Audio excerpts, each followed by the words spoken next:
Hey, welcome back, Barbarians, to another Destiny 2 video. Today I want to be talking about the new Void subclasses. Well, they're the same, but they're a little bit revamped, coming with Destiny 2 Year 5. Now, this has all been confirmed already by Bungie that this is happening. So we do have confirmation that there's no new subclasses coming in Year 5, but they're going to focus on the light-based subclasses that we already have in the game. So they're just focusing on Void initially, and then they're going to do Solar and Arc. So let's go ahead and kick things off right now. I'm just going to read right from the article and hopefully inform you on some of the changes that are happening, which are really, really exciting, and I'm looking forward to. So essentially, the subclasses are going to look more like a stasis subclass with that kind of build, independence, and customization. So before we get started, make sure to drop a like on the video. That is greatly appreciated. Thank you. So the Night Stalker Hunter. Shadow Shot, Mobius Quiver, Super. Fires 2 volleys of 3 Void arrows in a cone which seek out enemies and spawn Void anchors on impact. Shadow Shot makes tethered enemies volatile and deals increased damage to tethered targets. I already love that. A new animation, something different, spice it up. This whole list, I'm going to love. One of the main pain points of the current iteration of Mobius Quiver is having to press the super input a whole bunch of times to fire each arrow individually, which is cumbersome and takes a lot of time. Essentially doesn't work. But by following multiple arrows at once, it should make it easier to cover a blanket area with trap suppression in order to win a fight and create burst damage on a boss. I love this idea. Alright, moving on. Stylus Executioner is an aspect for the Void subclass Hunter. Defeating a weakened, suppressed, or volatile target grants invisibility and true sight. After performing a stylish execution, your next melee attack, while invisible, weakens enemies. And a twist on Middle Tree Night Stalker's current flawless execution perk, this aspect lets the hunter specialize in defeating debuffed enemies to keep looping their invisibility. Very, very cool. Yeah, I think that's just going to bring some fresh style to the game overall. Alright, let's talk about the Titan, the Void subclass, which, in my opinion, is a little bit boring to play. It's not my favorite. It's actually probably my least favorite Titan subclass to play. But I digress. Overwatch aspect. Cast a Void Empowered Barricade to grant a Void Overshield to yourself and nearby allies. That sounds really strong. The Empowered Barricade slowly regenerates the Void Overshield of allies bunkered behind it. We want players to be able to lean into the Sentinel fantasy of being the frontline protector of your team, so Overwatch is a powerful tool for setting up prior to an engagement and providing a safe haven to fall back when things get spicy. Yeah, I think right off the bat that's going to have a lot of high utility in the Crucible. It's definitely going to see some play, and I already, pairing that with something like Titan's Ramparts, the exotic gauntlets that allows you to shoot through your barrier. Hello, super strong. But we'll see. Usually when they come out with a lot of stuff like this, there's always something that sticks out as overpowered. So we'll see what it is. And the change for the subclass is Shield Toss, Projectile Melee. Hurl your shield towards an enemy. The shield can ricochet off enemies and surfaces, granting you a small chunk of Void Overshield for each enemy hit. Very, very cool. We want to give Titans more options when it comes to projectile melees. Shield Toss is a great choice for aggressively pushing forward into groups of enemies, softening them up and giving you extra slaying power. Wow. So essentially a better utility with your melee when going into, I think, PvE encounters primarily, but I'm sure we'll see some play in PvP as well. And lastly, I just want to touch on the Voidwalker Warlock.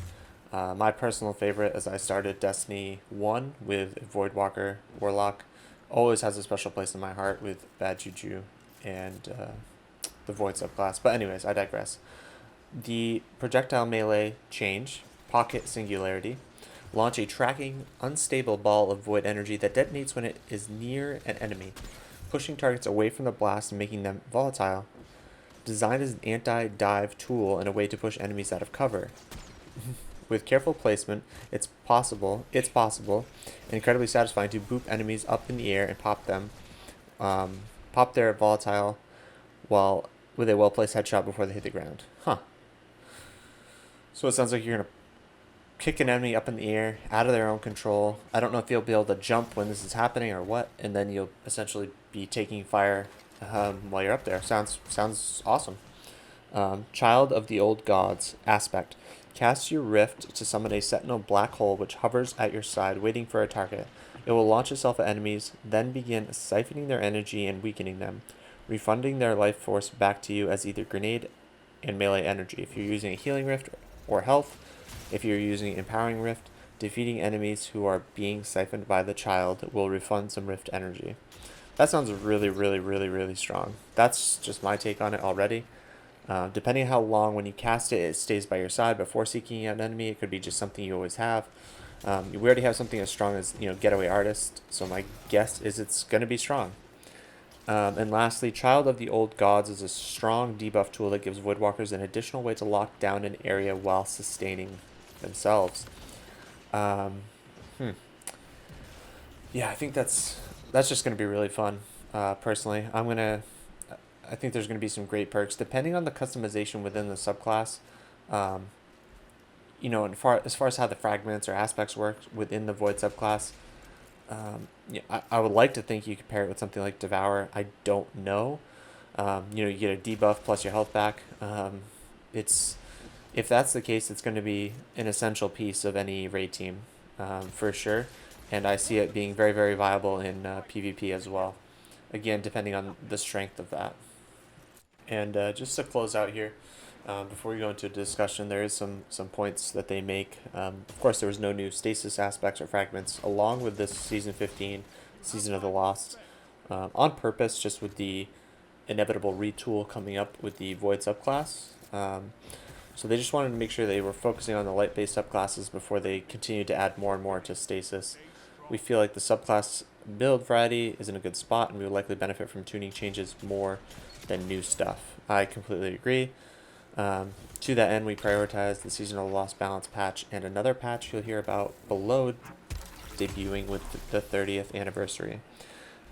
Yeah, so it sounds like this is what we know so far, and when December hits and we get that 30th anniversary kind of booster pack, whatever you want to call it, release, the dungeon, Galahorn, etc., we'll get some more information and news on what's really going to be happening in Destiny 2 Year 5 over the course of the next 4 seasons, and I'm really looking forward to it. I think a lot of exciting things are coming down the pipe, and I know Bungie is really looking for the lifetime, duration of the game, keeping that in mind, and really trying to keep players engaged. So I'm very excited.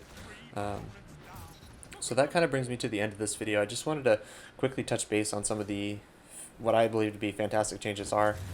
I'm most excited for the Arc subclass reworks. I think those are going to be really fun. Again, they don't have to be anything crazy. I'm just a little bit of customization.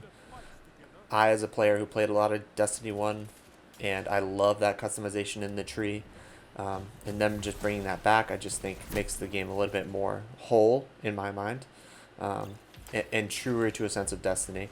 I really like where they're going with this, and I like the direction the game's headed. And I'll be a player for a long time to come. So I hope you guys liked that recap of the Void-based subclass changes. Let me know what you think in the comments below, and I'll see you guys in the next video. Peace.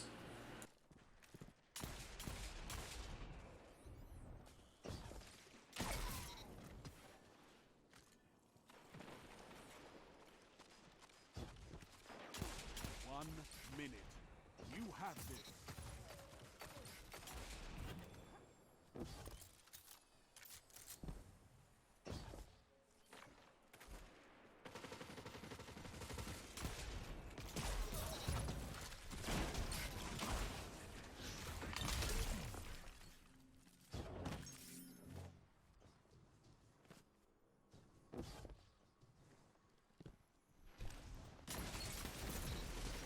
Seconds remain.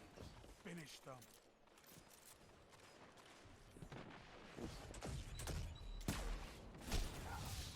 You have my respect, Hunter.